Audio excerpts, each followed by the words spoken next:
എന്തേ ഇത്ര പെട്ടെന്ന് വന്നോ? പെട്ടെന്ന് ഒന്നും ഇഷ്ടപ്പെട്ടില്ലെങ്കിൽ ഞാൻ അങ്ങോട്ട് പോയേക്കാം. ഓ, ചാത്തുക്കുട്ടിയുടെ പ്രശ്നം വെക്കാൻ പോയപ്പോ ഞാൻ സ്നേഹലതയുടെ അവിടെ ഒന്ന് കയറി.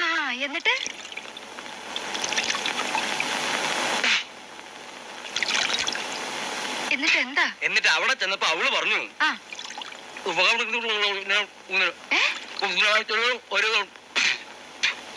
ആ തോർത്തിനെടുത്തേ. എന്നിട്ട് എന്താ സ്നേഹലത പറഞ്ഞത്? പിടിച്ചേ.